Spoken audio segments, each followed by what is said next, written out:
Good morning, children. Today we are going to revise chapter 2 of Flamingo, that is, The Lost Spring. So, let's begin this chapter. Every morning, the writer sees a young ragpicker boy who visits the garbage dump near her house and searches for gold in it. The writer says that he searches for gold ironically because although the garbage dump is full of useless, thrown away things, still he shuffles it so minutely as if he will get something as precious as gold from it. The boy's name is Sahib. His home in Dhaka was in the middle of lush green fields.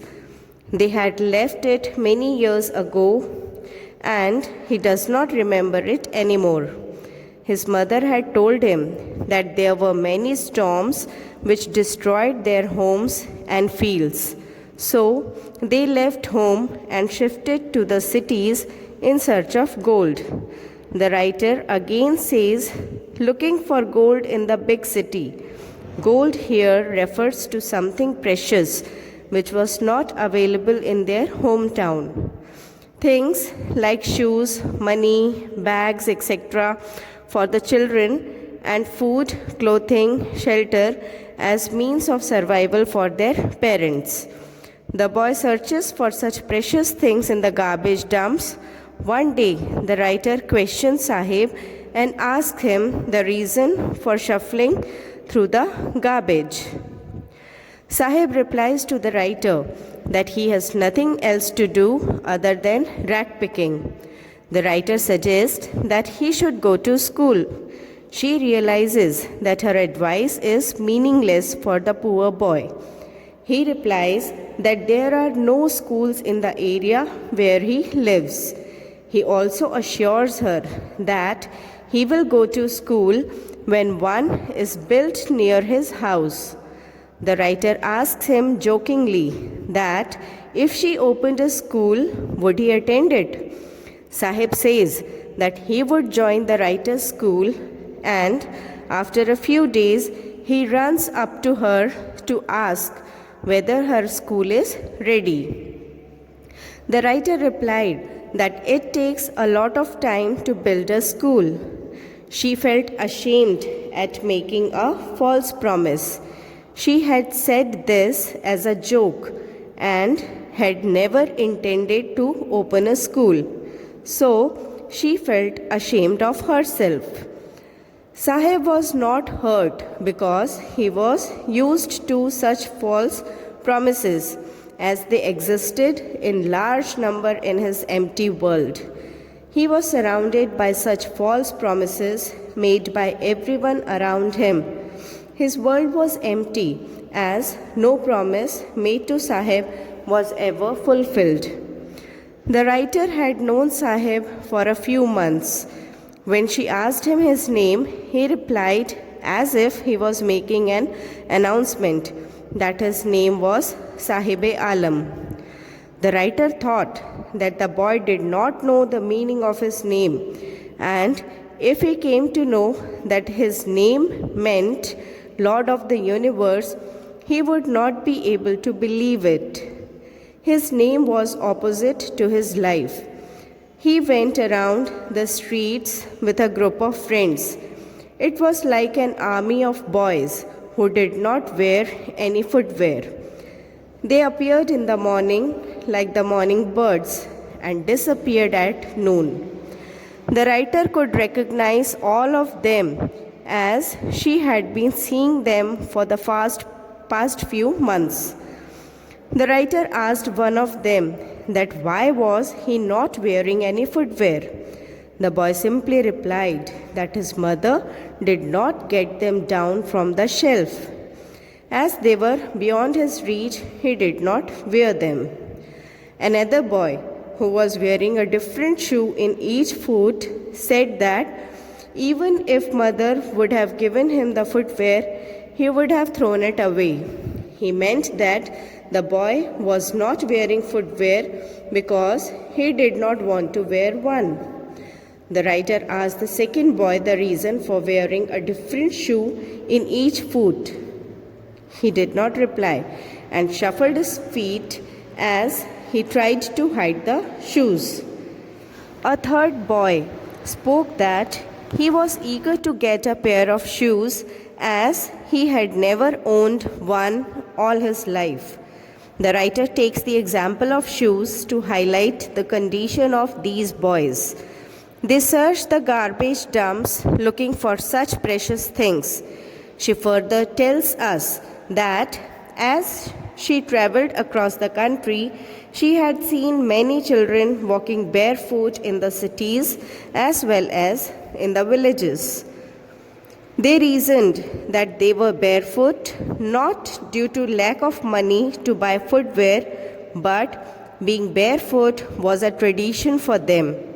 The writer wondered and concluded that the reason of it being a tradition was a mere excuse to hide the fact that they were so poor that they could not afford footwear. The writer narrates a story told to her by a man from Udupi. Udupi is a town in Karnataka. When he was a young boy, he would walk to his school. On the way, he would cross a temple where his father worked as a priest. He would stop at the temple and pray to God to bless him with a pair of shoes. After 30 years, the writer visited the town and the temple.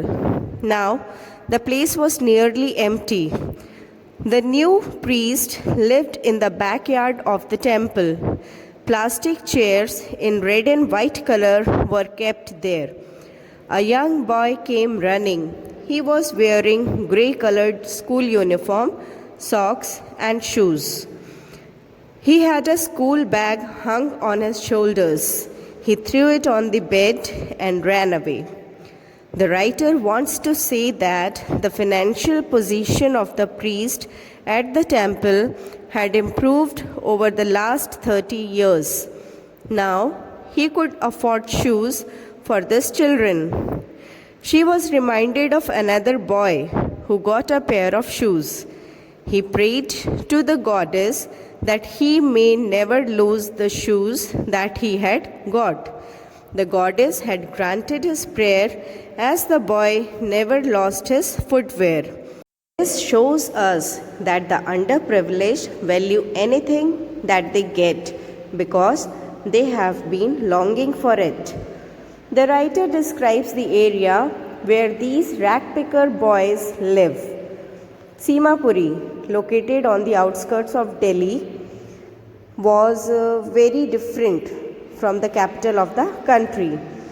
In 1971, when these ragpickers had migrated from Bangladesh, the area had been a wasteland.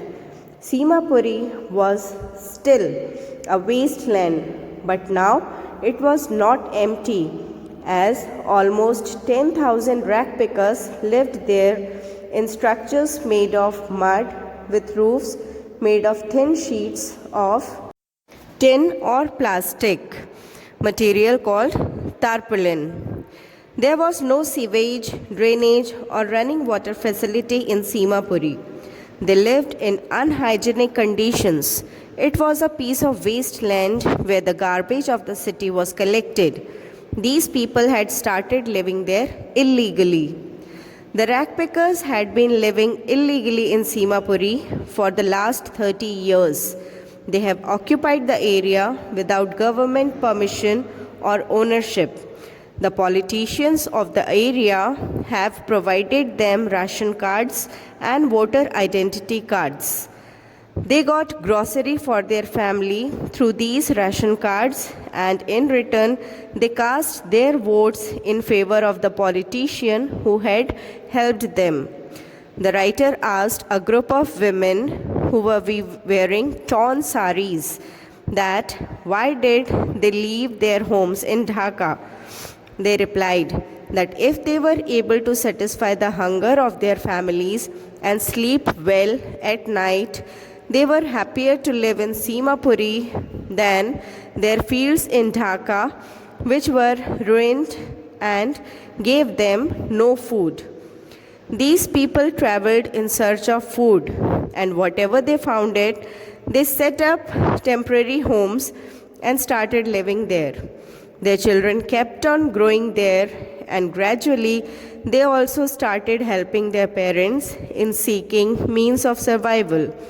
For those who lived in Simapuri, the means of survival was rag picking. As they had been doing it for many years, they became trained at rag picking and did it well. For the rag pickers, the garbage was as precious as gold. These families searched the garbage dumps and got things which they sold to fund their food. They gathered torn or damaged sheets which were used to cover the roof of their homes. These did not cover them well, but still provided them with some protection. For the children, the garbage dumps were more than a means of survival. Sahib was happy to say that sometimes he found a rupee or even a 10-rupee note in the dump, as one often finds even a silver coin in the garbage dump. He kept on searching, hoping to find more.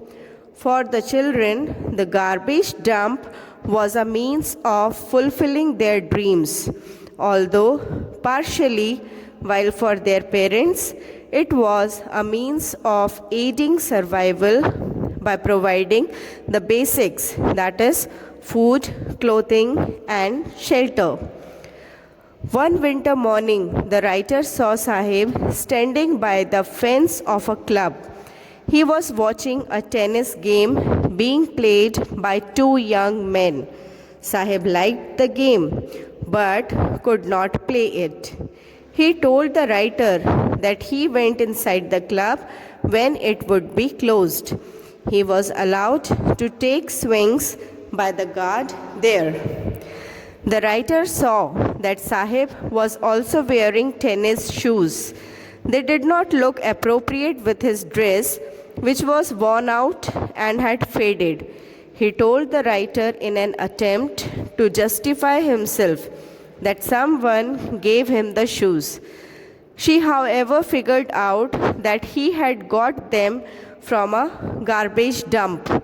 They must have been thrown away by a boy from a rich family, as he did not want to wear them anymore. Probably they had a hole or two in them, due to which he did not want to wear them. On the contrary, Sahib was not bothered by this fact and had no problem wearing them, as he could not afford anything better than that. He walked barefoot, and to wear a shoe, even with a hole, was like a dream for him. Although, due to the garbage dump, Sahib's dream of wearing shoes had been partially fulfilled, but his desire to play tennis would never be fulfilled. One morning, the writer met Sahib, who was on his way to the milk booth. He was holding a steel container. He told her that he had got a job at the nearby tea stall. He would earn 800 rupees a month and get meals too. The writer asked him if he liked the job, as she could see that he had lost the carefree look. As now Sahib was working for someone else and was carrying his master's container, he was burdened with responsibility. Earlier, as a rag picker, Sahib would carry his own bag and was his own master. Now, he was no longer his own master. So this is all about Sahib-e-Alam. Next part of this chapter is about Mukesh, who aspired to become a motor mechanic. This part we will do in our next video.